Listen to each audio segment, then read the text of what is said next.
Hello everyone, it's Jack Cotton, luxury real estate expert, author, and agent.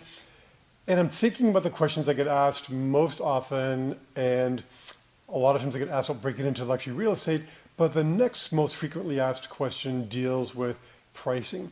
How do you price these luxury homes? I'm always hearing from my sellers that the comps aren't like mine, my house is better, there's no other house like mine, my house is like the Mona Lisa. And we've covered this before in my pricing DVD, my pricing seminars, my pricing webinars. I use what I think is very simple spreadsheet, but it looks complicated, where you take comparable sales and you adjust them to make them more like the subject using 9 elements of comparison. And that's a bit daunting to a lot of people, so I've developed some more spreadsheets that are more simple, more easy to use, more time efficient for you to use, and hopefully get you to the same result. I'm going to cover the first one today, and that is the assessment ratio calculation. Now this won't work in every single location. It works great in my state of Massachusetts because law mandates that tax assessments be updated at a minimum of every 3 years, and typically it's done every single year.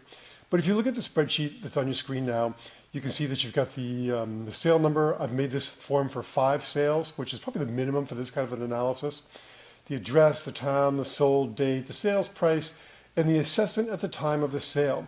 The ratio automatically calculates. The only place that you have to enter information is in the white square. So the ratio automatically calculates. You can see in this case that the sales range from 58% of assessment to 97% of assessment, the average being 87% of assessment.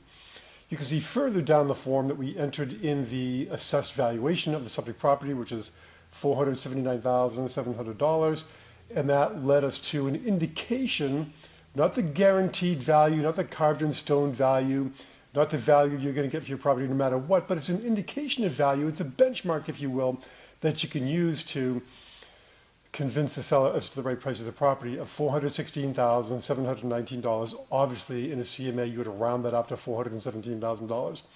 Not a high-end sale, obviously, but it's a round number easy to use for this exercise. On my particular spreadsheet that I developed, as you'll see in the bottom of the page, I added 3 more blanks for number of competing offerings that sold in the past 12 months, and then it automatically calculates an absorption rate. You can see in this case that there's 1 property competing for sale. There have been 2 sales that are similar in the past 12 months, which means we have an absorption rate of 6 months, half a year. So when you combine these 2 figures together, you can be a little bit more aggressive with such a tight supply as there is in this particular case, and you can maybe go a little bit higher. But if a seller's trying to sell you on a number that's going to be 125 or 150% of assessment, you can say, well, Mr. and Mrs. Seller, the highest number here, the highest property price of sale is 97% of assessment. How am I going to justify to the market 150% of assessment or even 125% of assessment? So use this tool. Let me know if it works for you. They're easy to make. If you want one, I'll send you one. Just send me an email and I'll send one by return email. A couple of reminders. Luxury Real Estate Unplugged, first Tuesday of each month. Comes up awfully fast. Send your questions to luxuryrealestateunplugged.com. And you can also send me your questions with Luxury Unplugged in the subject line so I can save it for the next live webinar. So, hope we covered some beneficial information for you today. Until next time, make it a great week.